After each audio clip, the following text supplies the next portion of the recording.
Hello student, welcome to BCEP Academy online classes. Dear student, today I am going to discuss about the accounting treatment of reserve and accumulated profit or losses. इससे पहले मैंने video में बता दिया था, चूँकि आपको notes बनाने में दिक्कत हो रही होगी, इसलिए मैंने इस बार थोड़ा सा इसको भी इसमें इंक्लूड कर लिया है। पिछले वाली चीज़ों को भी मैंने इंक्लूड कर लिया है इसमें, जिससे कि आपको कोई समझने में दिक्कत न हो। तो यहाँ पे accounting treatment of reserve and accumulated profit की बात जब हम करेंगे तो इसमें क्या है कि सबसे पहले तो हम ये जानेंगे कि हमारा जो एक्यूमुलेटेड प्रॉफिट या रिजर्व है क्या। रिजर्व की बात करें तो हमारे पास general reserve, workman compensation reserve और इन्वेस्टमेंट फ्लक्चुएशन रिजर्व का एडजस्टमेंट, और प्रॉफिट लॉस अकाउंट का credit balance. Profit loss account का क्रेडिट बैलेंस प्रॉफिट होता है और प्रॉफिट लॉस अकाउंट का डेबिट बैलेंस क्या होता है, लॉस होता है। प्रॉफिट लॉस का क्रेडिट बैलेंस बैलेंस शीट के लायबिलिटी साइड में शो किया जाता है और प्रॉफिट लॉस का डेबिट बैलेंस एसेट साइड में शो किया जाता है। तो ये सब आपके क्या होते हैं, प्रॉफिट होते हैं और रिजर्व होते हैं। और लॉसेस की जब बात करेंगे तो प्रॉफिट लॉस अकाउंट का डेबिट बैलेंस लॉस हुआ और इन्वेस्ट और आपका डिफर्ड रेवेन्यू एक्सपेंडिचर आपका लॉस हुआ और आपका एडवर्टाइजमेंट सस्पेंस अकाउंट आपका लॉस हुआ। तीन चीज़ों को हम सारे पार्टनर्स कैपिटल में डेबिट करते हैं और जो मैंने इससे पहले प्रॉफिट और रिजर्व की बात की थी वो सारे पार्टनर्स कैपिटल में क्रेडिट होते हैं। तो सबसे पहले उसकी इंटीरियर समझ लें। The reserve and accumulated profits are to be taken care of whenever there are occurs a reconstitution of firm. Their treatment में be studied under two heads as given below. First, transfer to partners capital account. इसमें दो cases होते हैं, दो तरह से हम इसको समझ सकते हैं। एक, जब हम रिजर्व और एक्यूमुलेटेड प्रॉफिट या लॉस को हम पार्टनर्स कैपिटल में ट्रांसफर करते हैं, और दूसरा केस क्या होता है कि जब हम रिजर्व और एक्यूमुलेटेड प्रॉफिट या लॉसेस को हम पार्टनर्स कैपिटल में ट्रांसफर नहीं करते हैं। दो केसेज होते हैं, दोनों को आप ध्यान से समझना बहुत जरूरी होता है, क्योंकि ये एडजस्टमेंट आपका सिर्फ इस चैप्टर से रिलेटेड नहीं है।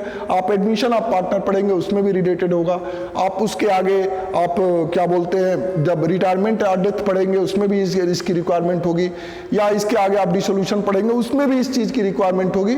तो आपका सिर्फ पहले इसी चैप्टर की बात नहीं है, आपके आगे आने चैप्टर में भी इसका यूज है। तो ध्यान से इसको समझिएगा। When transfer to partners capital account, ये फर्स्ट केस है कि when it has been decided to transfer to reserve and accumulated profit to partners capital account when capitals are fluctuating. जब कैपिटल्स क्या हो, फ्लक्चुएटिंग हो, या current account when capitals are fixed हो, दोनों ही केस में it is done in the old profit sharing ratio, क्योंकि ये सारी चीजें किसमें डिस्ट्रीब्यूट होंगी, ओल्ड प्रॉफिट शेयरिंग रेशियो में। If reserves and accumulated profit और losses exist in the books at the time of change in profit sharing ratio, this is generally the common practice as reserve and accumulated profit had been earned by partners before the change in profit sharing ratio and hence should be divided in proportion as earlier agreed upon। यानी कि इसके ये जो पहले के change in profit sharing ratio के पहले कमाया हुआ ये चीज है, इसलिए इसको सारे पार्टनर्स में डिस्ट्रीब्यूट करना जरूरी हो जाता है। तो फर्स्ट केसेस में फर्स्ट हम लेते हैं transfer of reserve and accumulated profit. तो general reserve account debit, profit and loss account debit. ये जो प्रॉफिट एंड लॉस अकाउंट है ये आपका क्रेडिट बैलेंस है। Workman compensation reserve account debit, surplus reserve over liability. अगर लायबिलिटी से अधिक अगर सरप्लस बचता है तो उसकी बात करेंगे। जैसे हम अगर बात करें, सपोज करिए कि आपका वर्कमैन कंपनसेशन रिजर्व आपका दिया है 10,000, ठीक है, और इस पर जो लायबिलिटी आप क्लेम, जो आपका क्लेम जो इस पर आ रहा है वो क्लेम इस पे आ रहा है 5,000, यानी कि लायबिलिटी यानी कि workman compensation reserve is 5,000 surplus over claim, यानी कि 5,000 से अधिक 5,000 सरप्लस है, यानी कि बाकी के 5,000 को आप पार्टनर्स कैपिटल में डिस्ट्रीब्यूट कर देंगे। यानी कि जो भी अगर मान लीजिए ये क्लेम अगर नहीं है तो हम पूरा का पूरा 10,000 पार्टनर्स कैपिटल में ओल्ड रेशियो में डिस्ट्रीब्यूट कर देंगे।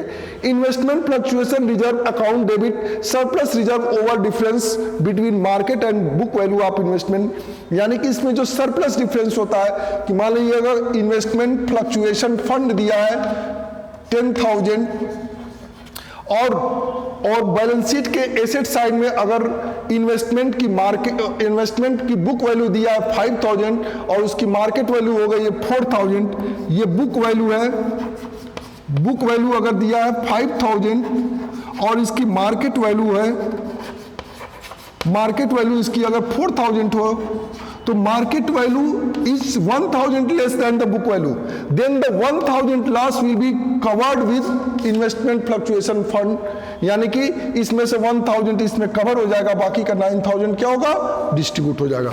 यानी कि इसकी एंट्री करेंगे general reserve account debit, profit and loss account debit, workman compensation reserve account debit, investment fluctuation reserve account debit to all partners capital or current account, यानी कि being reserves and accumulated profit transfer in the old profit sharing ratio.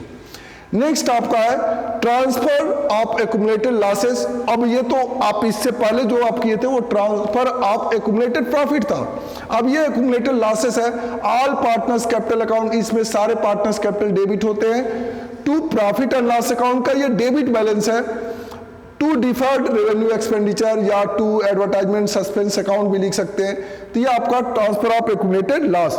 दूसरी चीज है कि no transfer to partners capital account, अगर partners capital में ये चीजें ट्रांसफर ही ना हो रही हूं, जैसे पार्टनर्स क्या कहते हैं, change in profit sharing ratio के कंडीशन में कहते हैं कि हम पार्टनर्स में हम profit sharing ratio partners decide करते हैं कि हम प्रॉफिट शेयरिंग रेशियो तो चेंज करेंगे, लेकिन जो पहले से रिजर्व या एक्युमुलेटेड प्रॉफिट है या लॉस है उसको हम लोग डिस्ट्रीब्यूट नहीं करेंगे।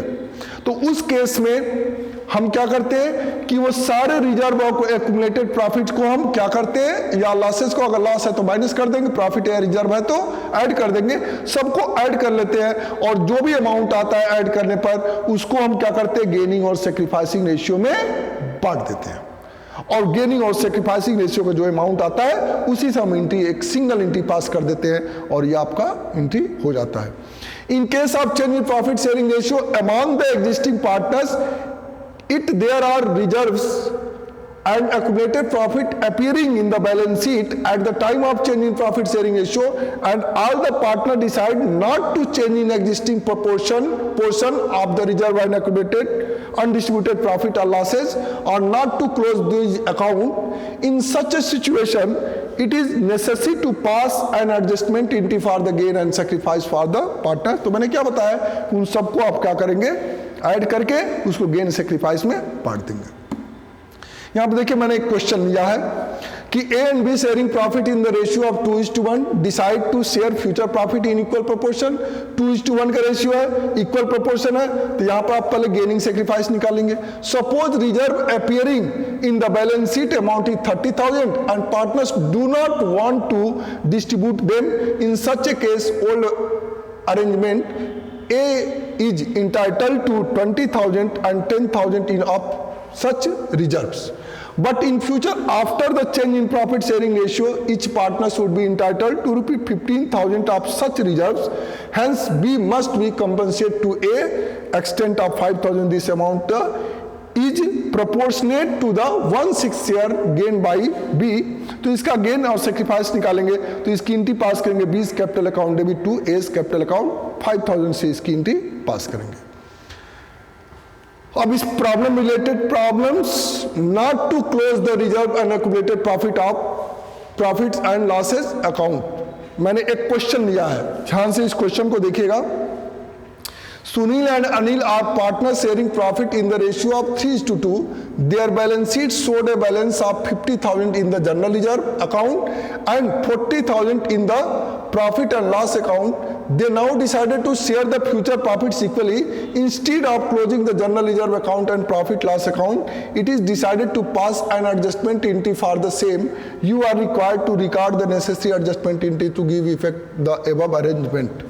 यानी देखिए 50,000 का जनरल रिजर्व है और 40,000 का प्रॉफिट एंड लॉस अकाउंट का बैलेंस है जो कि प्रॉफिट है, यानी कि 50,000 का रिजर्व और 40,000 का आपका क्या है, प्रॉफिट है। इस केस में क्या करेंगे कि हम सबसे पहले गेन और सेक्रीफाइस निकालेंगे। तो यहाँ पे देखें सुनील का old share 3/5 minus 1/2, 6 minus 5/10, 1/10 sacrifice कर रहा है, और Anil 2/5 minus 1/2 equal to 4 minus 5/10, 1/10 ये गेन कर रहा है।